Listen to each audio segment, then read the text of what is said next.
Hi മക്കളെ, എല്ലാവർക്കും മേക്കണ്ടേ ഈ ഒരു വീഡിയോ സെഷനിലേക്ക് സ്വാഗതം. അപ്പൊ തമ്പ് സൂചിപ്പിച്ച പോലെ തന്നെ ഇതെല്ലാം പഠിക്കാതെയാണോ കെമിസ്ട്രി പരീക്ഷയ്ക്ക് പോകുന്നത്? ഏതെല്ലാം പഠിക്കണം എന്നായിരിക്കും നിങ്ങൾ ചിന്തിക്കുന്നത്. ഒരു സംശയം വേണ്ട, ഈ വീഡിയോ ആദ്യം മുതൽ അവസാനം വരെ നിങ്ങൾ കാണുക. നമ്മൾ ഉദ്ദേശിക്കുന്നത് ഇത്രയേ ഉള്ളൂ, 1 മുതൽ 7 വരെയുള്ള ചാപ്റ്റേഴ്സുകളിൽ നിങ്ങൾ ഏറ്റവും കൂടുതൽ ഫോക്കസ് ചെയ്യേണ്ട കാര്യങ്ങളാണ് ഞാൻ പറഞ്ഞു തരുന്നത്. ഒരു കാര്യം കൂടി മുന്നറിയിപ്പായിട്ട് പറയുകയാണ്, അത് മാത്രം പഠിച്ചാൽ പോരാ, ബാക്കിയുള്ള കാര്യങ്ങളോട് നിങ്ങൾ പഠിക്കണം. പക്ഷേ ഇത് പഠിക്കാതെ നിങ്ങൾ എന്ത് ചെയ്യരുത്, ഒരു കാരണവശാലും പരീക്ഷയ്ക്ക് പോകരുത് എന്നൊരു ഓർമ്മപ്പെടുത്തലിന് വേണ്ടിയിട്ടാണ് ഈ വീഡിയോ ചെയ്യുന്നത്. ഓക്കെ, അപ്പോൾ ഒന്നാമത്തെ ചാപ്റ്ററിലേക്ക് നമുക്ക് പോകാം.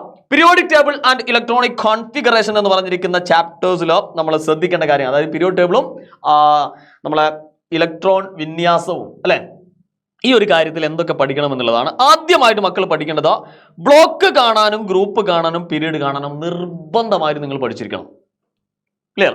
അതിന് നമ്മൾ കോഡൊക്കെ ഉപയോഗിച്ചിട്ടുണ്ട്. പബ്ജി എന്ന് പറഞ്ഞിരിക്കുന്ന കോഡൊക്കെ നമ്മൾ ഉപയോഗിച്ചിട്ടുണ്ട്. അത് കൃത്യമായിട്ട് നിങ്ങൾ അറിഞ്ഞിരിക്കണം. ഇതാണ് ഒന്നാമതായിട്ട് പറയാനുള്ളത്. രണ്ടാമതായിട്ട് പറയാനുള്ളത് specialities of S and D അല്ലെ. എസ് ബ്ലോക്കിന്റെയും ഡി ബ്ലോക്കിന്റെയും പ്രത്യേകതകൾ ഒന്ന് നിങ്ങൾ മനസ്സിലാക്കി വെക്കുന്നത് വളരെ നല്ലതായിരിക്കും, എസും ഡിയും. ഇനി മൂന്നാമതായിട്ട് പഠിക്കാനുള്ളത് subshell electronic configuration of positive ions അല്ലെ. പോസിറ്റീവ് അയോൺസ് എന്ന് ചിലപ്പോൾ ചില ആളുകൾക്കൊക്കെ സംശയം ഉണ്ടാവും. അതായത് Fe2+, കോപ്പർ 2+, ഇങ്ങനെയുള്ള ആളുകളുടെ ഇലക്ട്രോണിക് കോൺഫിഗറേഷൻ, ഇലക്ട്രോൺ വിന്യാസം നമ്മളോട് എഴുതാൻ ചോദിക്കാറുണ്ട്. അത് കൃത്യമായിട്ട് നിങ്ങൾ പഠിച്ചു വെക്കുക. നാലാമതായിട്ട് നമുക്ക് പറയാനുള്ളത് subshell electronic configuration of chromium and copper. നമ്മൾ എപ്പോഴും ആ ചാപ്റ്റർ തുടങ്ങിയത് മുതൽ എല്ലാ പരീക്ഷയ്ക്കും നമ്മൾ എടുത്തെടുത്ത് പറയുന്ന ഒരാളാണ് ക്രോമിയത്തിന്റെയും കോപ്പറിന്റെയും സബ്ഷൽ ഇലക്ട്രോണിക് കോൺഫിഗറേഷൻ. അത് നിങ്ങളുടെ SSLC പരീക്ഷയ്ക്ക് ഞാൻ നിങ്ങൾക്ക് വേണ്ടി പറയാണ്, ഒരു കാരണവശാലും അത് വിട്ടുപോകരുത്. അപ്പൊ ഈ 4 കാര്യങ്ങൾ നിങ്ങൾ എന്ത് ചെയ്യുക, കൂടുതൽ ഫോക്കസ് ചെയ്യുക. ബാക്കിയുള്ളതൊക്കെ ഒരു സേഫ്റ്റിക്ക് വേണ്ടി നമ്മുടെ മനസ്സിലേക്ക് എടുത്തു വെക്കുക. ഓക്കെ, ഞാൻ വീണ്ടും ഓർമ്മിപ്പിക്കുകയാണ്, ഈ പറഞ്ഞിരിക്കുന്ന കാര്യങ്ങൾ ഏറ്റവും കൂടുതലായിട്ട് ഫോക്കസ് ചെയ്യുക എന്ന് വിചാരിച്ച് ഇത് മാത്രം പഠിക്കരുത്. ബാക്കിയുള്ള കാര്യങ്ങളോട് എന്ത് ചെയ്യുക, നിങ്ങൾ അതിന്റെ അനുബന്ധമായിട്ട് നിങ്ങൾ എന്ത് ചെയ്യുക, പഠിച്ചു വെക്കേണ്ടതാണ്. റെഡി?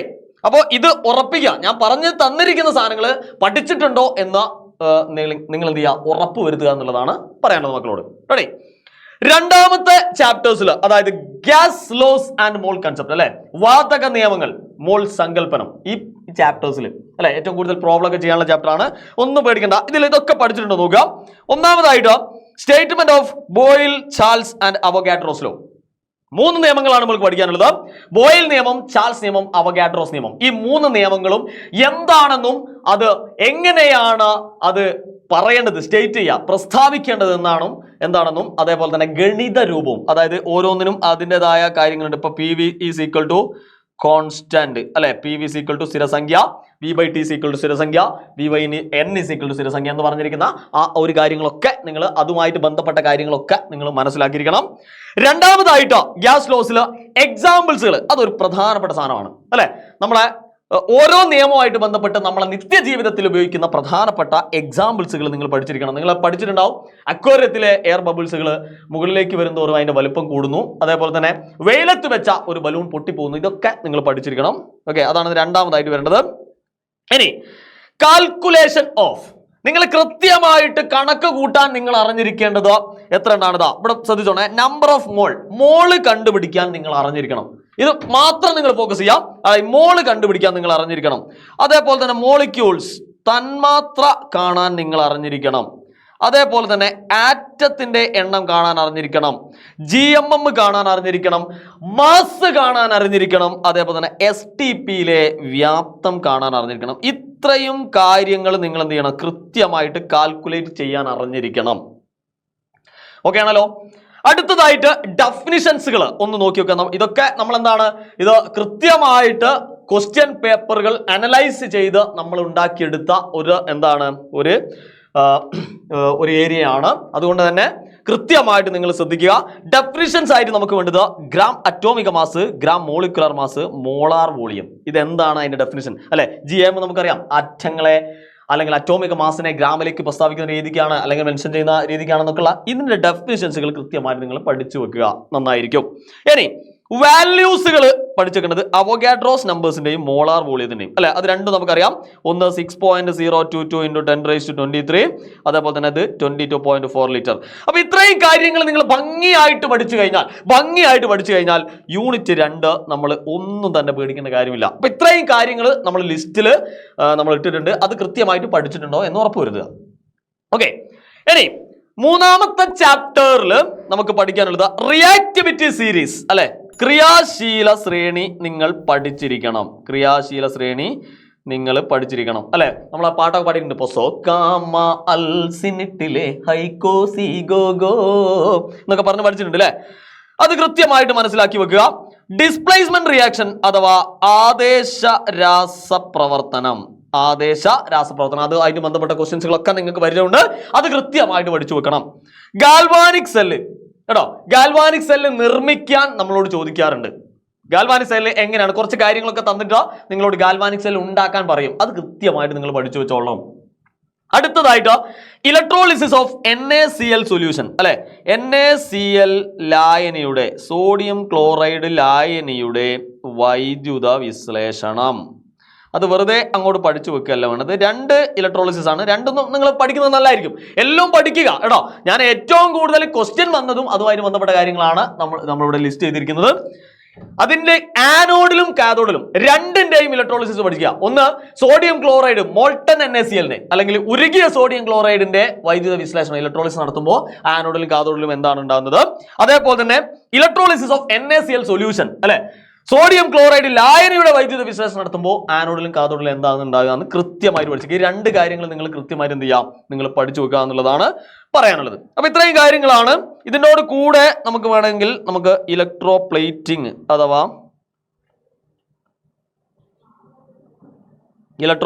അല്ലെങ്കിൽ എന്താണ് വൈദ്യുത ലേപനം കൂടി നിങ്ങൾ പഠിച്ചു വെക്കുന്നത് നല്ലതായിരിക്കും. ഓക്കെ, അപ്പൊ ഇത്രയും കാര്യങ്ങൾ അതിൻ്റെ അകത്ത് വെക്കുക. യൂണിറ്റ് 3 നിങ്ങൾ പഠിച്ചു വെക്കുക. ഓക്കെ ആണല്ലോ. ഇനി യൂണിറ്റ് 4 വരുന്ന സമയത്ത് ഏറ്റവും കൂടുതൽ ക്വസ്റ്റ്യൻ വന്നിരിക്കുന്ന ഏരിയകളാണ് നമ്മൾ ഡിസ്കസ് ചെയ്തുകൊണ്ടിരിക്കുന്നത്. അത് നിങ്ങൾ ഫോക്കസ് ചെയ്യുക, ബാക്കിയുള്ളത് കൂടി പഠിക്കുക. ഞാൻ വീണ്ടും പറയുന്നത് എന്താ വെച്ച് കഴിഞ്ഞാൽ ഇത് മാത്രം നിങ്ങൾ എന്ത് ചെയ്യരുത്, ഫോക്കസ് ചെയ്യരുത്. ഇതും പഠിക്കുക. ഇത് ഏറ്റവും കൂടുതൽ ഫോക്കസ് ചെയ്യുക. ഇതിന് അനുബന്ധമായിട്ട് വരുന്ന ബാക്കിയുള്ള കാര്യങ്ങളൊക്കെ പഠിക്കുക. ചുരുക്കി പറഞ്ഞാൽ എല്ലാം പഠിക്കുക എന്നാണ് ഞാൻ ഉദ്ദേശിക്കുന്നത് കേട്ടോ. മിനറലും ഓറും തമ്മിലുള്ള വ്യത്യാസം അഥവാ ധാതുക്കളും അതേപോലെ തന്നെ അയിര് ഇതെന്താണെന്ന് കൃത്യമായിട്ട് പഠിക്കുക. അതേപോലെ തന്നെ ഓറ്, സിങ്കിന്റെയും അയണിന്റെയും അലൂമിനിയത്തിന്റെയും ഓറുകളൊക്കെ പേരുകളൊക്കെ പഠിച്ചു. നമ്മൾ കുറച്ച് പേരുകളൊക്കെ പഠിച്ചിട്ടുണ്ട് അല്ലെ. കലാമിൻ, അതേപോലെ തന്നെ നമ്മളെ ബോക്സൈറ്റ്, ഹേമറ്റൈറ്റ്, മാഗ്നറ്റൈറ്റ്, ഇങ്ങനെയുള്ള അതിന്റെ കെമിക്കൽ നെയിം, രാസസൂത്രങ്ങൾ നമ്മൾ കൃത്യമായിട്ട് പഠിച്ചു വെക്കണം. ആരൊക്കെയാണ് പ്രധാനമായിട്ട് പഠിക്കേണ്ടത്? സിങ്കിൻ്റെത്, അയണിൻ്റെത്, അലൂമിനിയത്തിൻ്റെത്. ഓക്കെ, അത് കൃത്യമായിട്ട് നിങ്ങൾ പഠിച്ചു വെക്കുക. അതേപോലെ തന്നെ ഒരുപാട് തവണ നമ്മളോട് ചോദിച്ചിരിക്കുന്ന ഏറ്റവും പ്രധാനപ്പെട്ട ക്വസ്റ്റ്യൻ ആണ് കാൽസിനേഷനും റോസ്റ്റിങ്ങും അല്ലെ. കാൽസിനേഷനും റോസ്റ്റിങ്ങും തമ്മിലുള്ള വ്യത്യാസം എന്നാണ് അതിന്റെ എക്സാമ്പിൾസുകളൊക്കെ ആയിട്ട് ചോദിക്കാറുണ്ട്. അത് കൃത്യമായിട്ട് നിങ്ങൾ മനസ്സിലാക്കുക. അതിനനുബന്ധമായിട്ടുള്ള ബാക്കിയുള്ള കാര്യങ്ങളും ഞാൻ ഇടയ്ക്കിടയ്ക്ക് ഞാൻ ഓർമ്മിപ്പിക്കുകയാണ്. ബാക്കിയുള്ള കാര്യങ്ങളോട് നോക്കി വെക്കുക. ഇനി പ്രൊഡക്ഷൻ ഓഫ് അലൂമിനിയം അതേപോലെ തന്നെ അയൺ, ഇത് നിർബന്ധമായിട്ട് നമ്മൾ പഠിച്ചു വെക്കണം കേട്ടോ. ഇരുമ്പിന്റെ നിർമ്മാണവും അലൂമിനിയത്തിന്റെ നിർമ്മാണവും നിർബന്ധമായിട്ടും പഠിക്കാതെ നിങ്ങൾ എന്ത് ചെയ്ത് ചാപ്റ്റർ 4 നിങ്ങൾ ക്ലോസ് ചെയ്യരുത്. അത് കൃത്യമായി പഠിക്കുക. അപ്പൊ ഈ 4 കാര്യങ്ങൾ നിങ്ങളെ മനസ്സിലുണ്ടാവണം എന്നാണ് ഉദ്ദേശിക്കുന്നത്. ഇനി unit 5 compounds of non metals അല്ലെ, അലോഹ സംയുക്തങ്ങൾ എന്ന് പറഞ്ഞിരിക്കുന്നതിൽ നമ്മൾ എന്തൊക്കെയാണ് ചെയ്യാനുള്ളത്? ലാബ് പ്രിപ്പറേഷൻ ഓഫ് NH3 അല്ലെ, അമോണിയയുടെ ലാബിലെ നിർമ്മാണം അല്ലെ, ലബോറട്ടറി പ്രിപ്പറേഷൻ ഓഫ് അമോണിയ. അതിനൊരു ഒരു പിക്ചറൊക്കെ നിങ്ങളെ ടെക്സ്റ്റ് കൊടുത്തിട്ടുണ്ട് അല്ലെ. നമ്മളെ എങ്ങനെയാണ് അമോണിയ ഉണ്ടാക്കുക, അതിൽ ഉപയോഗിക്കുന്ന കാര്യങ്ങൾ എന്തൊക്കെയാണ്, ടെസ്റ്റ് ട്യൂബ് കമഴ്ത്തി വെച്ചിട്ടുണ്ട് എന്നുള്ള കാര്യങ്ങളൊക്കെയാണ് അതിൽ ഉദ്ദേശിക്കുന്നത് കേട്ടോ.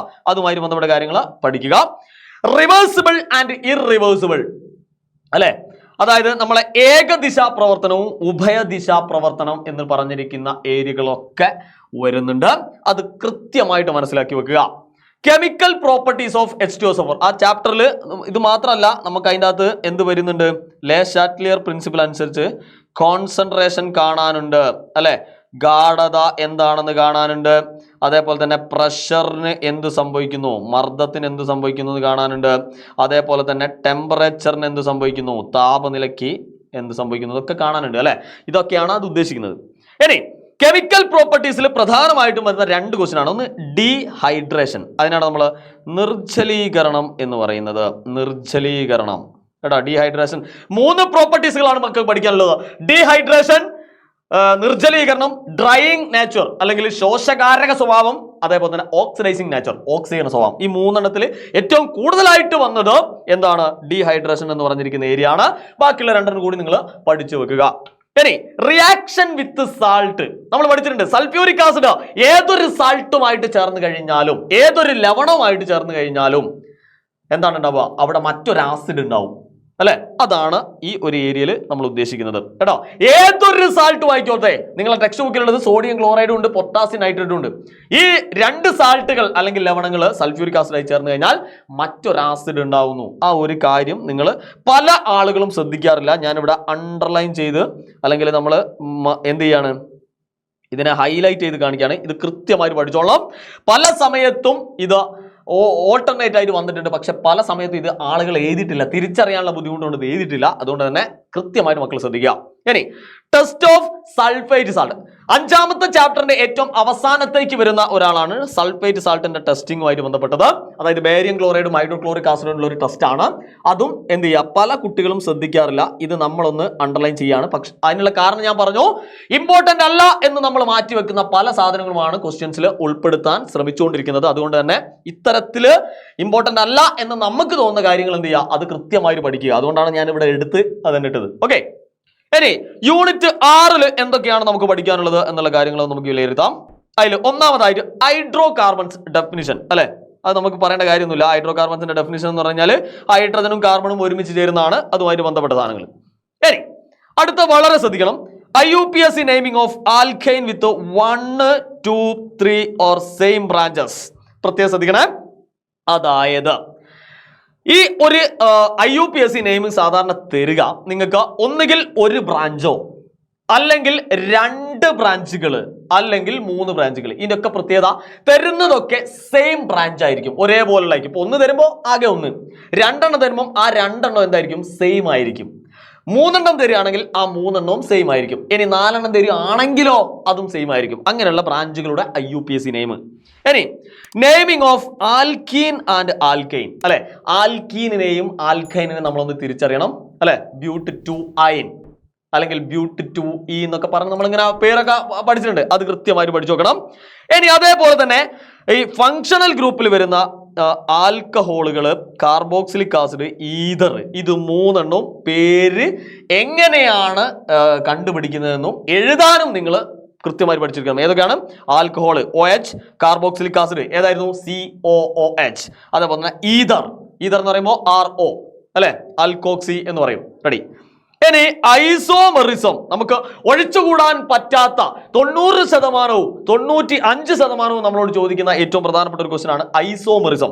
3 ടൈപ്പ് ഐസോമെറിസം നിങ്ങൾക്കറിയാം. അതിലൊന്ന് ചെയിൻ ഐസോമെറിസം, രണ്ടാമത്തത് ഫങ്ഷണൽ ഐസോമെറിസം, മൂന്നാമത്തത് പൊസിഷൻ ഐസോമെറിസം. ഏറ്റവും കൂടുതൽ ചാൻസ് ഉള്ള, ഈ വർഷവും നമ്മളോട് ചോദിക്കാൻ ചാൻസ് ഉള്ള ഏറ്റവും പ്രധാനപ്പെട്ട ഒരു ക്വസ്റ്റ്യൻ ആണ് ഐസോമെറിസം. ഓക്കെ ആണല്ലോ. ഒരുപാട് തവണ ഈ ഒരു ക്വസ്റ്റ്യൻസ് ഇതുമായി ബന്ധപ്പെട്ട ക്വസ്റ്റ്യൻസുകൾ മാറി ചോദിച്ചിട്ടുണ്ട്. അതുകൊണ്ടാണ് നമ്മൾ 6ാമത്തെ ചാപ്റ്ററിൽ ഈ 5 കാര്യങ്ങൾ നിങ്ങൾ മനസ്സിലിട്ടുണ്ടെങ്കിൽ 100ൽ 100% മാർക്ക് ഏത് ചോദ്യം വന്നു കഴിഞ്ഞാലും ഈസി ആയിട്ട് നമുക്ക് അതിനെ എന്ത് ചെയ്യാം, ക്രാക്ക് ചെയ്യാൻ നമ്മളെ കൊണ്ട് പറ്റും. ഇനി യൂണിറ്റ് 7 അഥവാ last chapter, chemical reactions of organic compounds അല്ലെ. ഓർഗാനിക് സംയുക്തങ്ങളുടെ രാസപ്രവർത്തനങ്ങൾ എന്ന് പറഞ്ഞ ചാപ്റ്റർ പലരും എന്താണ് നമ്മളോട് ചോദിക്കുന്ന ഏറ്റവും പ്രധാനപ്പെട്ട ഒരു ക്വസ്റ്റ്യൻസ് അല്ലെങ്കിൽ ഈ ഒരു ചാപ്റ്ററിനെ പറ്റിയാണ്. ഒന്നും പേടിക്കേണ്ട, ഈ കാര്യങ്ങളൊക്കെ നിങ്ങൾ പഠിച്ചിട്ടുണ്ടോ എന്ന് നിങ്ങൾ ഉറപ്പുവരുത്തുക. അതാണ് നിങ്ങളോട് ആദ്യമേ പറയാനുള്ളത്. ഏതൊക്കെയാണ് ആ പ്രധാനപ്പെട്ട കാര്യങ്ങൾ എന്നുള്ളതാണ്. ഒന്ന്, chemical properties of hydro carbons അല്ലെ. എന്തൊക്കെയാണ് മക്കളെ നിങ്ങൾ പഠിക്കേണ്ട ഏറ്റവും പ്രധാനപ്പെട്ട കുറച്ച് ആളുകളുണ്ട്. അതിൽ ഒന്നാമത്തെ ആൾ എന്ന് പറഞ്ഞു കഴിഞ്ഞാൽ കുറച്ച് റിയാക്ഷൻസുകളാണ്. അതിൽ നമ്മളോട് സാധാരണയായിട്ട് ഏറ്റവും കൂടുതൽ ചോദിച്ച 3 റിയാക്ഷൻസുകളാണ് നിങ്ങളോട് പറയുന്നത്. ഒന്ന് സബ്സ്റ്റിറ്റ്യൂഷൻ അഥവാ ആദേശ രാസപ്രവർത്തനം, അഡീഷൻ റിയാക്ഷൻ, അഡീഷൻ എന്ന് പറഞ്ഞാൽ അഡീഷൻ രാസപ്രവർത്തനം, മൂന്നാമത്തത് പോളിമറൈസേഷൻ. ഈ 3 എണ്ണം നിങ്ങളോട് ചോദിച്ചിട്ടുണ്ട്. ഏറ്റവും കൂടുതലായിട്ട് ചോദിച്ചാണ്. ബാക്കിയുള്ള 2 എണ്ണോട് പഠിച്ചേക്കെ. ഏതൊക്കെ? തെർമൽ ക്രാക്കിംഗ് അഥവാ താപീയ വിഘടനം, കമ്പഷൻ അഥവാ ജ്വലനവും എന്ത് ചെയ്യുക മക്കള് അതിന്റെ കൂട്ടത്തിൽ പഠിച്ചു നോക്കുക. അപ്പൊ ഇത്ര ഈ 3 കാര്യങ്ങൾ ഉറപ്പുവരുത്തുക. കാരണം ഏറ്റവും കൂടുതൽ നമുക്ക് ചെയ്യാനുള്ളത് പ്രോബ്ലം ടൈപ്പിൽ അല്ലെങ്കിൽ ആ ഒരു ടൈപ്പിൽ നമുക്ക് ചെയ്യാനുള്ളത് എന്താണ്, ഈ 3 എണ്ണത്തിലാണ്. നമുക്ക് ഏതെങ്കിലും തന്നിട്ട് സബ്സ്റ്റിറ്റ്യൂഷൻ റിയാക്ഷന്റെ ബാക്കി ചെയ്താൽ പറയും, അല്ലെങ്കിൽ അഡീഷൻ റിയാക്ഷന്റെ ബാക്കി ചെയ്താൽ മതിയോ, അല്ലെങ്കിൽ പോളിമറൈസേഷന്റെ ബാക്കി ചെയ്താൽ പറയും. ഈ 3 എണ്ണത്തിലാണ് ഏറ്റവും കൂടുതൽ ചാൻസ് എന്ന് വിചാരിച്ച് ബാക്കിയുള്ള 2 എണ്ണം വിട്ടുപോകരുത്. റെഡി? തെർമൽ ക്രാക്കിംഗും പഠിച്ചു നോക്കുക, കമ്പഷൻ അഥവാ താപീയ വിഘടനം, ജ്വലനം. ഇനി അടുത്തതായിട്ട് വരുന്നത് എത്തനോളിന്റെ പ്രിപ്പറേഷൻ. എത്തനോള് നമുക്ക് ഉണ്ടാക്കൽ എങ്ങനെയാണെന്നറിയാം. എത്തനോള് അതിൽ വാഷ് പഠിച്ചു വെക്കുക, റെക്ടിഫൈഡ് സ്പിരിറ്റ് പഠിച്ചു വെക്കുക, അബ്സല്യൂട്ട് ആൽക്കഹോൾ എന്താന്ന് പഠിച്ചു വെക്കുക, പവർ ആൽക്കഹോൾ എന്താന്ന് പഠിച്ചു വെക്കുക, ഡീനാച്ചുറഡ് സ്പിരിറ്റ്. എടാ ഇത് കൃത്യമായിട്ട് നിങ്ങൾ പഠിക്കുക. ഈ ഒരു എത്ര എണ്ണം, 1 2 3 4 5 എണ്ണം നിങ്ങളെ മനസ്സിലുണ്ടാവണം. ഏതൊക്കെയാണ്? Wash, rectified spirit, absolute alcohol, power alcohol, അതേപോലെ തന്നെ ഡീനാച്ചുറഡ് സ്പിരിറ്റ്. ഈ 5 എണ്ണത്തിനകത്ത് നിന്ന് മാറി മാറി നമ്മളോട് ചോദിക്കാറുണ്ട്. എത്തനോളിന്റെ അകത്ത് നിന്നാണ് ഏറ്റവും കൂടുതലായിട്ട് നിങ്ങളോട് ചോദിച്ചിരിക്കുന്നത്. അത് മോഡലിനും അങ്ങനെ തന്നെയായിരുന്നു അല്ലെ. ഇപ്പോൾ അതിന്റെ അകത്ത് എത്തനോൾ എങ്ങനെയാണ് ഉണ്ടാക്കുന്നത് അതിന്റെ ഒരു ഇക്വേഷൻ ഒക്കെ തന്നു. നമ്മളെ ഈസ്റ്റിന്റെ അകത്ത് ഇൻവേർട്ടേഴ്സുമായിട്ട് ബന്ധപ്പെട്ട ഒരു ക്വസ്റ്റൻ ഒക്കെ തന്നു. അതുമായിട്ട് ബന്ധപ്പെട്ടത് അധികവും നിങ്ങളോട് ചോദിക്കാറുള്ളത് എത്തനോളിൽ നിന്നാണ് എന്നുള്ള കാര്യം മറന്നു പോരുത്. അതേപോലെ തന്നെ IUP is the name of ester അല്ലെ. ഒരു ആസിഡും അതേപോലെ തന്നെ ഒരു ആൽക്കഹോളും ചേരുമ്പോഴാണ് എസ്റ്റർ ഉണ്ടാകുന്നത്. അതെങ്ങനെയാണ് എസ്റ്റർ ഉണ്ടാക്കുക, അതിന്റെ പേരിടാനോട് പഠിച്ചു വെക്കുക. Last 2 use of acetic acid. Acetic ആസിഡിന്റെ ഉപയോഗം എന്താണ്? അസറ്റിക് ആസിഡ് പറഞ്ഞാൽ എത്തനോയിക് ആസിഡ് തന്നെയാണ് നമ്മൾ അസറ്റിക് ആസിഡ് എന്ന് വിളിക്കുന്നത്. എത്തനോയിക് ആസിഡിന്റെ മറ്റൊരു പേരാണ് അസറ്റിക് ആസിഡ്. റെഡി? ഇനി ലാസ്റ്റ് ആയിട്ട് വരുന്നത് സോപ്പിന്റെയും ഡിറ്റർജന്റിന്റെയും തമ്മിലുള്ള വ്യത്യാസം എന്താണ് എന്ന് പഠിച്ചു വെക്കുക. സോപ്പും ഡിറ്റർജന്റും തമ്മിൽ ഒന്ന് കുളിക്കാനാണ് ഒന്ന് അലക്കാനാണെന്ന് എഴുതി വെക്കരുത്. സോപ്പ് എന്താണെന്നും ഡിറ്റർജന്റ് എന്താണെന്നുള്ള കൃത്യമായിട്ടുള്ള ആ ഒരു വ്യത്യാസം നമ്മൾ അറിഞ്ഞിരിക്കണം. മാത്രവുമല്ല ഇതിന്റെ അകത്ത് നിന്ന് ഒരു ബൈ പ്രൊഡക്റ്റ് അഥവാ ഉപോൽപ്പന്നം നമ്മൾ പറഞ്ഞിട്ടുണ്ട്. സോപ്പ് ഉണ്ടാക്കുമ്പോഴോ അല്ലെങ്കിൽ ഡിറ്റർജന്റ് ഉണ്ടാക്കുമ്പോഴോ അതിന്റെ കൂട്ടത്തിൽ മറ്റൊരു ഉപയോഗമുള്ള സാധനം ഉണ്ടാവും. അതിന്റെ പേരാണ് ഗ്ലിസറോൾ എന്ന് പറയുന്നത്. ഗ്ലിസറോൾ. എടാ അപ്പൊ ഇത് എന്ത് ചെയ്യുക, നിങ്ങൾ പഠിച്ചു വെക്കുക, അതിന്റെ പേരൊന്ന് പഠിച്ചു വെക്കുക. ഓക്കെ, അപ്പൊ ഇത്രയും കാര്യങ്ങളാണ് ഇതിന്റെ അകത്ത് വരുന്നത്. അപ്പൊ ഈ ചാപ്റ്ററിൽ നമ്മൾ എന്തൊക്കെയാണ് പഠിക്കേണ്ടത് എന്നുള്ള കൃത്യമായിട്ടുള്ള ഒരു ധാരണ ഇപ്പോൾ നിങ്ങൾക്ക് കിട്ടിയിട്ടുണ്ടാവും. ഒരു കാര്യം പ്രത്യേകം ശ്രദ്ധിക്കുക, കഴിഞ്ഞ ഒരു 5-6 വർഷങ്ങളിലെ ക്വസ്റ്റ്യൻസുകളും അതിൽ നിന്നുണ്ടാക്കിയിരിക്കുന്ന ഒരു സ്ട്രാറ്റജി അനുസരിച്ചാണ് നമ്മൾ എന്ത് ചെയ്തത്, ഇത് ഏറ്റവും കൂടുതലായിട്ട് ചോദിച്ചിരിക്കുന്നതിൻ്റെ ഒരു ലിസ്റ്റ് ഇട്ടത്. ഇത് നിങ്ങൾ ഊട്ടി ഉറപ്പിക്കുക. ഞാൻ പറയുന്നത് വീണ്ടും ഞാൻ അടിവരായിട്ട് പറയാണ്, ഈ പറഞ്ഞിരിക്കുന്ന സാധനങ്ങൾ നിങ്ങൾ ഉറപ്പിക്കുക. ഉറപ്പിച്ചു കഴിഞ്ഞാൽ ഒരു 80% ചോദ്യങ്ങൾ നമുക്ക് ചെയ്യാൻ പറ്റും. 80% അത് ഞാൻ ഉറപ്പിച്ചു തന്നു. അല്ലെങ്കിൽ 80 to 85% നമുക്ക് ക്വസ്റ്റ്യൻ ചെയ്യാൻ പറ്റും. ഇനി ബാക്കി നമ്മൾ അതുമായിട്ട് ബന്ധമില്ലാത്ത അല്ലെങ്കിൽ എന്താണ് ഇതുമായിട്ട് നമ്മൾ കൂട്ടിച്ചേർത്ത് വായിക്കേണ്ട മറ്റൊരു സാധനം കൂടിയുണ്ട്. അതായത് ഇതിൽ ഉൾപ്പെടാത്ത ചെറിയ ചെറിയ കാര്യങ്ങളുണ്ട്. അതും കൂടി പഠിക്കുമ്പോൾ നിങ്ങൾക്ക് 100-ൽ 100% മാർക്കാണ് കേട്ടോ. ഓക്കെ, അപ്പൊ കൃത്യമായിട്ട് നിങ്ങൾക്ക് മനസ്സിലായിട്ടുണ്ട്. അപ്പൊ ഇതൊക്കെ ഒന്നുകൂടി ഒരു വട്ടം കൂടി ഇതൊക്കെ പഠിച്ചിട്ടുണ്ടോ എന്ന് ഉറപ്പ് വരുത്തുക. അതിന്റെ കൂട്ടത്തിൽ എന്ത് ചെയ്യുക, ബാക്കിയുള്ള കാര്യങ്ങളൂടെയും പഠിച്ചു കഴിഞ്ഞാൽ കെമിസ്ട്രി ഏറ്റവും എളുപ്പത്തിൽ നമുക്ക് എന്ത് ചെയ്യാം, ഈ SSLC നമ്മൾ പരീക്ഷ എഴുതി കഴിയും. അതിന് വേണ്ടിയിട്ട് എന്താണ് ഇന്ന് വൈകിട്ട് 7:30 നമ്മൾ എന്തുണ്ട്, നമ്മളെ ലൈവൊക്കെ ഇങ്ങനെ വരുന്നുണ്ട്. അപ്പൊ നിങ്ങളെ കൂട്ടുകാരന്മാരെയും കൂട്ടുകാരികളൊക്കെ കൂട്ടിയിട്ട് അടിച്ച് പൊളിച്ച് നിറഞ്ഞ ആത്മവിശ്വാസത്തോടുകൂടി നിറഞ്ഞ ദിശാബോധത്തോടു കൂടി നമുക്ക് എന്ത് ചെയ്യണം, ഈ കെമിസ്ട്രി നമുക്ക് എഴുതി തീർക്കണം. അതുകൊണ്ട് എന്ത് ചെയ്യുക, എല്ലാ കുട്ടികളും കൃത്യസമയത്ത് തന്നെ 7:30 തന്നെ എന്ത് ചെയ്യുക, ലൈവിൽ എത്തിച്ചേരുക. അപ്പൊ അവിടെ വെച്ച് കാണാം. Good bye.